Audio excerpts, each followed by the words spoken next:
आओ बे अग भरी थिया मता चवे मखान बलोच हिन कमीनी मां की न थियो या अल्लाह या अल्लाह या रहमान या रहीम या करीम रब। अज साईं वडेरो गुलाम कादिर फुल पोटो साईं बादशाह घर में महबूब जी लख सलवात पढ़ाई। अॼो को वडेरो गुलाम कादिर फुल पोटो साईं जो ख़ैर अॼो की गुलामी अॼो को ख़ैर पंहिंजी बारगाह में उहद जबल जेॾो लिखण क़बूल फरमा। ओ मौला वडेरो गुलाम कादिर साईं के साईं जे पुटनि के साईं अमीर अली साबिर साईं साईं जे सभिनी पुटनि के बचड़नि के भाइरनि के सेहत ऐं वॾी खिज़री हयाती अता फरमा। साईं जा शहज़ादा सभई ऑफिसर थियनि ऐं साईं जे रोज़गारनि में साईं जे शोरूम में साईं जे रोज़ी रिज़्क इज़त में बरकतूं अता फरमा। ओ मौला हिननि जा क़यामत ताईं सजण साम्हूं कजां ऐं हिननि जे दुश्मननि के निस्तो नाबूद फरमा। वडेरो साईं गुलाम कादिर फुल पोटो साईं जे जेके भी दिलनि में जायज़ तमन्नाऊं आहिनि उहे पूरियूं फरमा। साईं गुलाम मोहम्मद सियाल साहब के साईं सदाम हुसैन सियाल साईं के क़यामत ताईं आबाद फरमा।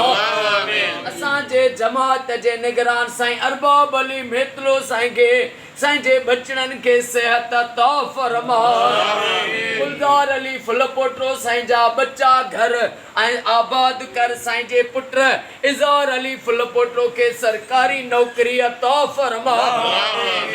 अल्लाह यार फुल पोटो साईं जा बेड़ा पार फरमा। मोहम्मद ज़ीशान फुल पोटो के ऐं जेके भी नौजवान वेठा आहिनि बेरोज़गारनि के मौजज़े सां सरकारी नौकरियूं अता फरमा।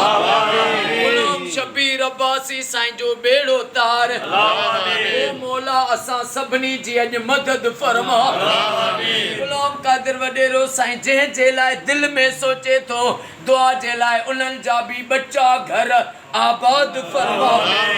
मौला सॼे सिंध में सॼे पाकिस्तान में सऊदी ईरान में इराक में शाम में फ़लस्तीन में मिस्र में हर सुन्नी शिया मोमिन जे घर में लख सलवातूं थियनि या दुआ क़बूल फरमा।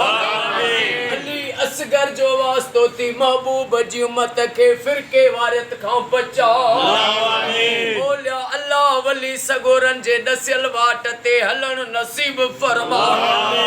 ओ मौला मुझे मदद फरमा असां सभिनी जी मदद फरमा। साईं हाजी अली गुल फुल पोटो साईं के उस्ताद अली खान फुल पोटो साईं के सेहत ऐं वॾी हयाती अता फरमा।